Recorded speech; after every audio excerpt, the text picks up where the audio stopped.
chacun d'entre nous connaît des gens qui ont une maladie génétique ou savent que ces maladies génétiques existent et elles sont toujours vécues comme des mauvais coups du destin, car ce sont des maladies chroniques, invalidantes et à l'origine d'énormément de souffrances. Alors finalement, pourquoi ces maladies et quelles sont-elles? Ces maladies sont des maladies qui sont liées à des mutations de notre molécule d'ADN, mutations qui sont malheureusement inévitables car liées au processus d'évolution du vivant, et donc elles se produiront toujours, elles se sont toujours produites, mais on peut essayer bien entendu quand même d'alléger la souffrance de ceux qui en sont atteints. Combien y a-t-il de maladies génétiques? Eh bien, il y en a probablement 5000. On en découvre tous les jours de nouvelles, sachant qu'à la fin, on a environ 21 000 gènes et que donc on pourrait imaginer qu'on va pouvoir encore en découvrir un certain nombre. Et ces 5000 maladies touchent au moins 1% de la population mondiale, ce qui fait que chaque maladie est très rare, mais toutes ensemble, elles ne sont pas si rares que ça. Les mutations sont des changements brusques et définitifs, ce qui veut dire que quand le code génétique est changé, eh bien la personne qui a ce changement, cette mutation, va forcément transmettre cette mutation à ses descendants. Ceci dit, il y a un jour où cette mutation se produit chez quelqu'un. Donc ça ne veut pas dire que toujours elle a été transmise par les parents. Il y a des gens qui ont ce qu'on appelle des mutations fraîches, qui se sont produites chez eux, mais après elles vont se transmettre. Comment se transmettent ces mutations?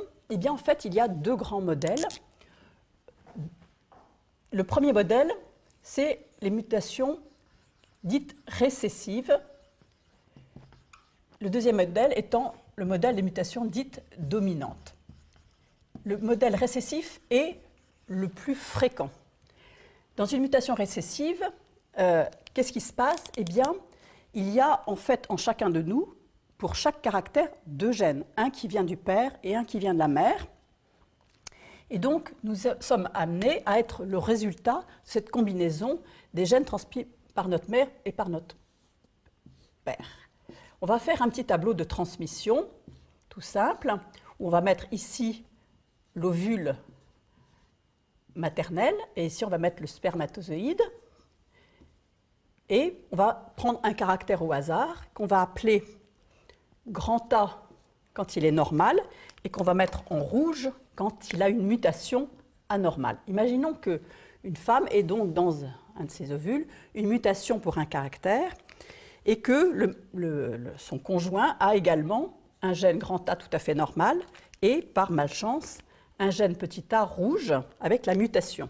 Eh bien, ce couple-là, qui va très bien parce que la mutation est récessive, c'est-à-dire que le grand A suffit à assurer la fabrication de la protéine nécessaire, donc peu importe qui est un petit a, peut avoir 4 types d'enfants, des enfants grand A, ou des enfants qui auront en réalité un grand A et un petit a. Et puis, ils auront également la possibilité, malheureusement, d'avoir des enfants qui seront petit a, et ceux-là seront malades, parce qu'ils n'ont pas de grand A pour compenser. Et donc, la protéine ne sera pas fabriquée, ou la protéine fabriquée sera très anormale et ne remplira pas sa fonction. Et de ce fait-là, la maladie sera visible soit à la naissance, soit plus tard dans la vie si c'est un enzyme, parce qu'il faudra un certain temps pour que les dégâts faits par l'absence de cette enzyme, par exemple, soient visibles. Donc ces maladies récessives sont surtout vues dans les populations qui sont assez consanguines, puisque la probabilité que 2 personnes aient la même mutation, sachant que les mutations sont rares et se font au hasard n'importe où dans le génome, cette probabilité de rencontre est faible quand on se marie avec n'importe qui, pas apparenté, pas de la même population, pas du même village. En revanche, quand on est dans des tout petits groupes humains, eh bien, ces maladies sont assez fréquentes. Le deuxième modèle, c'est le modèle dominant. Là, c'est complètement différent. Dans le modèle dominant, la mutation est tellement forte qu'à elle toute seule, elle produit les dégâts. Et donc, peu importe qu'il y ait de l'autre côté un gène normal, de toute façon, dès qu'on a cette mutation, on est malade. L'exemple, c'est par exemple l'achondroplasie, qui est un anisme qui est assez visible dans la population parce qu'il a une fréquence de survenue de mutations fraîches qui est élevée. Donc, dans ce modèle-là, si on redessine le même tableau, on a également les 4 possibilités, sauf qu'en fait, il n'y a que 2 types d'enfants qui vont être produits. Donc, imaginons que ce soit la maman qui a dans ses ovules un gène dominant, mais qui est anormal, donc je le mets en rouge, et puis un gène, le gène normal, qui lui, malheureusement, n'arrive pas à compenser, et puis, dans les spermatozoïdes, il va y avoir 2 gènes normaux, petit a et petit a bleu, là, qui vont parfaitement fonctionner chez l'homme. Et quand on va regarder les enfants, eh bien, on va voir que ce couple-là peut avoir que 2 types d'enfants, soit des enfants atteints comme leur maman, parce que le gène grand A est dominant, soit des enfants strictement normaux. Et quand les enfants seront strictement normaux, ils n'auront aucune chance de transmettre la maladie à leurs propres enfants. Et donc, dans ce cas-là, on voit que c'est une transmission verticale dans les familles. Et quand on dessine des arbres généalogiques, on va mettre des carrés pour les garçons et des ronds pour les filles. Eh bien, s'ils ont 3 enfants, par exemple, imaginons, eh bien, on verra un arbre généalogique où le père ou la mère, on avait dessiné, là c'était la mère, a la maladie, et puis il y a un de ses enfants qui a la maladie. Donc c'est une transmission verticale.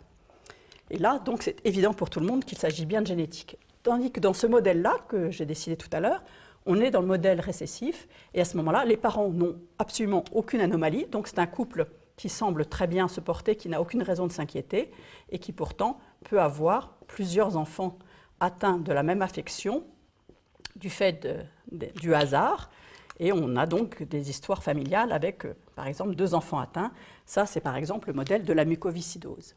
Donc, en dehors de ces 2 grands modèles, il y a un 3e modèle qui est lié au fait qu'il y a des mutations qui sont portées par le chromosome X, qui est le chromosome sexuel, qui donc vont avoir un effet différent selon que la mutation est chez l'homme ou chez la femme, parce que l'homme et la femme ne transmettent pas de la même façon à leurs enfants leur chromosome sexuel, l'homme transmettant l'Y et la femme son X. Et donc, mais dans les mutations liées à l'X, sur le chromosome X, eh bien, ces mutations sont soit dominantes, soit récessives. Donc, en fait, ça revient à un modèle comme ça. Mais dans le modèle lié à l'X, ce sont les mamans qui, généralement, transmettent la maladie, puisque les mutations sont sur le chromosome X, et ce sont les garçons qui sont atteints, parce qu'ils n'ont qu'un X, et donc ils n'ont pas le 2e X pour compenser. Donc, même si la mutation est récessive, malheureusement, les garçons sont atteints. Et ça, c'est la myopathie du chêne. Donc, la transmission des maladies est variable d'une maladie à l'autre. Il y a beaucoup de complexité derrière tout ça, car il y a encore d'autres modes plus mineurs de transmission. Donc, quand on a une maladie génétique dans sa famille, eh bien, la sagesse, c'est d'aller en discuter avec un généticien qui expliquera les possibilités de traitement, les possibilités de diagnostic prénatal, les possibilités de transmission aux autres, des autres membres de la famille, et donc clarifiera toute cette complexité pour le bien de chacun.